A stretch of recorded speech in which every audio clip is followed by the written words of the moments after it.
Hey guys, John from Gattis Garage. Today we're going to do this Springer front end swap on a 2012 Softail. Stick around to see how.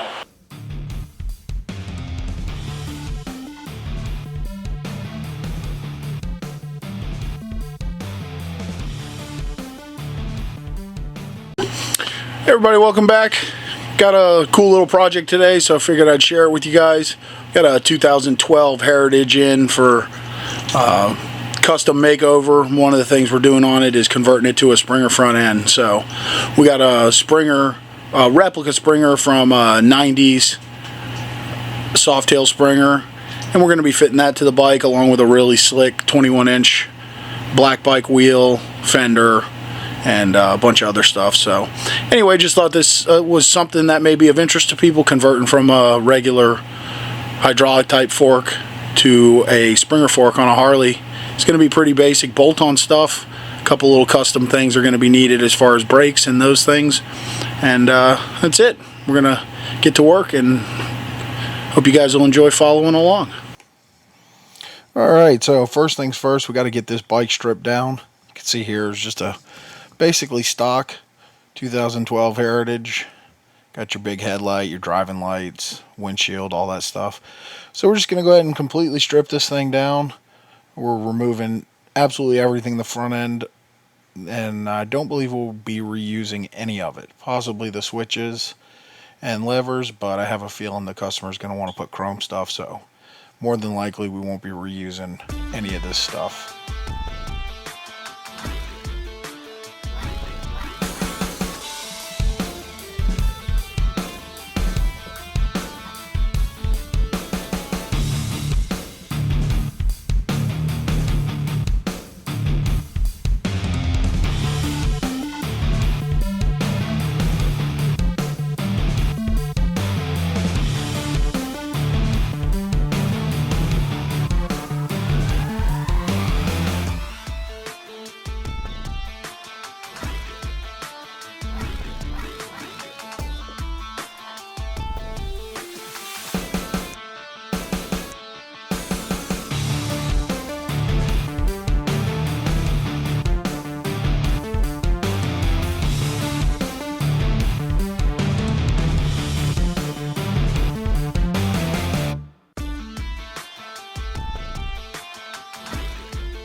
Alright, so now the fun begins.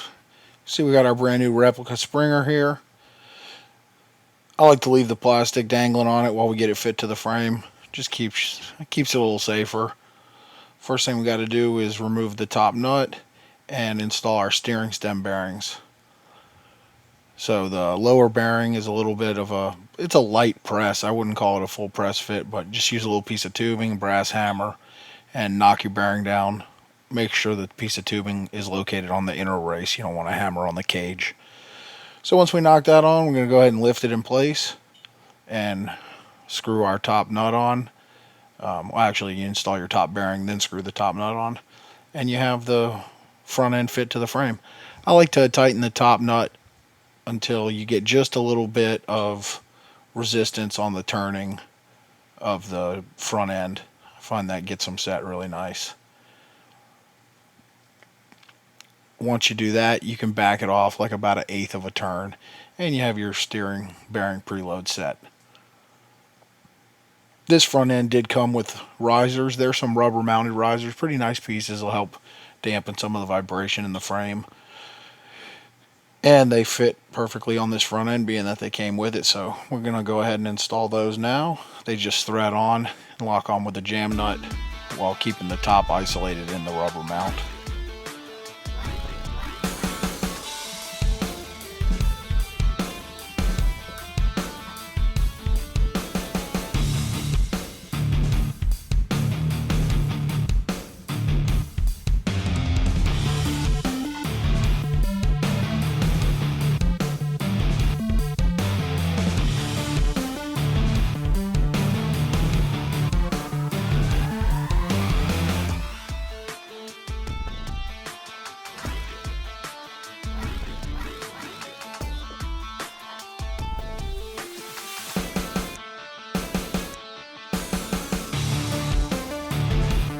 Next up, we're going to begin fitting the front wheel. Got this 120 twisted spoke black bike wheel, so a 21 by 3.5 floating rotor. I'll go ahead and get this assembled. Standard front brake stuff, but I'm going to go ahead and just double check we got our PM 4-piston caliper. So before I bolt it on, I just slip that in there and make sure it clears the spokes. Going to be installing an aftermarket brake, so we're going ahead and removing the stock brake hanger, which also came on the bike. That's not going to work for the caliper we're using, so we got that out of the way. And we're going to just bolt the rotor on, some nice stainless steel button head screws, a little bit of red Loctite, and we'll get all this buttoned up and ready to fit into the front end.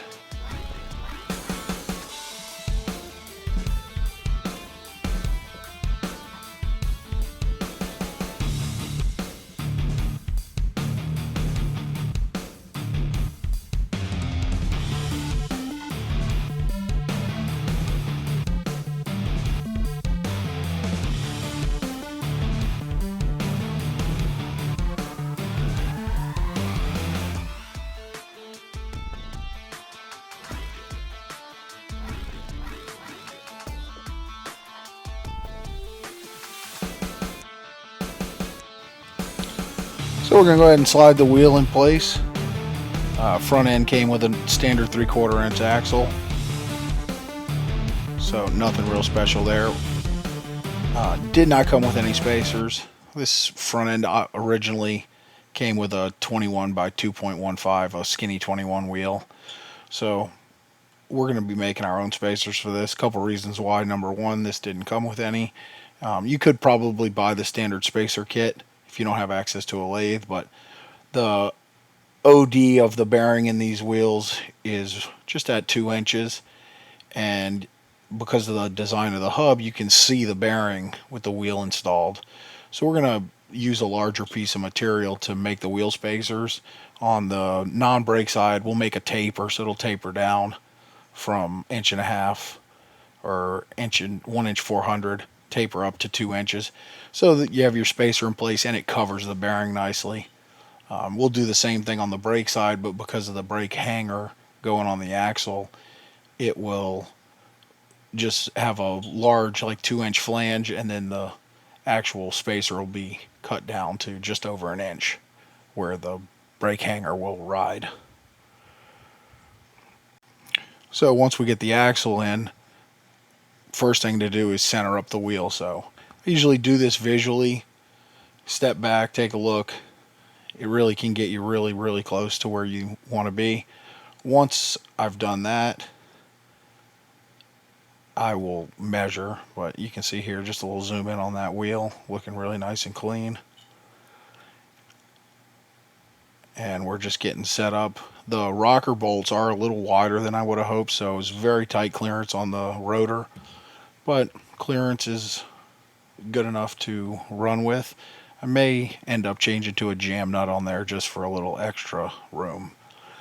And now we're just confirming that we got it lined up how we want with our vernier caliper, just measuring from the Springer leg to the lip of the rim. And like I said, visually usually works out pretty good. If it looks straight, it normally is. So with that being done, we can measure for our first wheel spacer. I'm going to be doing the non-brake side. Get that measurement, and then we'll head over to the lathe and start cutting some parts.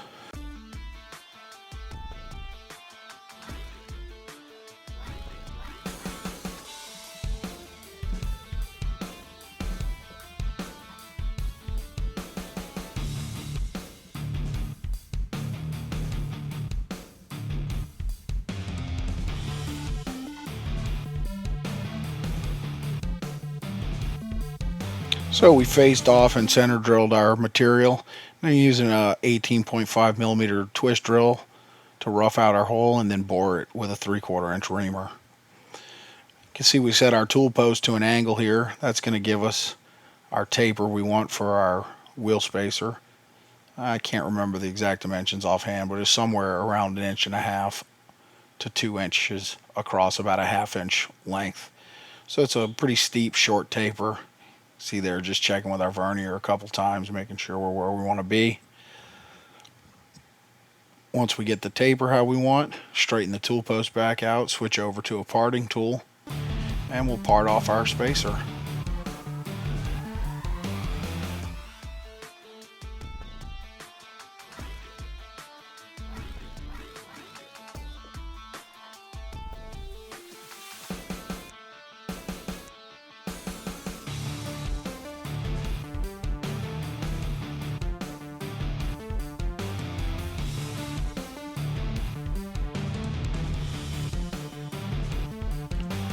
So nothing too special here, just making the second spacer. This one not being a taper. I'm just going to go ahead and cut down the nose to our 1 inch diameter. Once we do that, we'll part it off, leaving a 2 inch shoulder about 1/8 of an inch thick, just as basically a bearing cover. Once these are all polished up, it's just a much cleaner, nicer look than having a spacer with your bearing exposed on a nice clean custom build.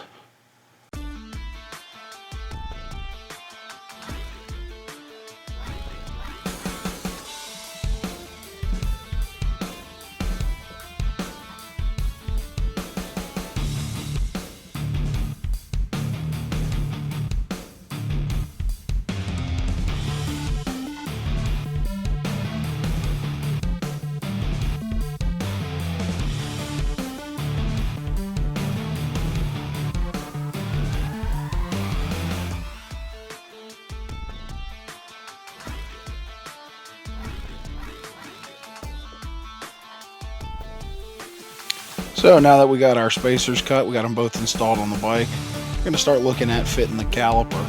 So we'll slide the caliper on the rotor, kind of just eyeball it, get an idea for the design we want to draw up. What I do here is I usually tape a little piece of vacuum hose onto the top of the brake rotor. Then you slide your caliper on. Once you make your measurements, when you remove the piece of vacuum line, you've got your air gap. So we jumped onto the computer here. We're going to be cutting this brake hanger on our Maverick CNC plasma table. So if you've been around the channel long, you've seen us design parts on here. Just a basic brake hanger. It's going to mount on the axle, have the 2 caliper mounting bolts, and then a 3rd bolt mounted off to the rear. That will be the brake stay rod. So just a relatively simple part. We set all our hole locations and then basically fill in just any kind of way we want based on looks. You can see here we're putting our caliper holes, cleaning all this up.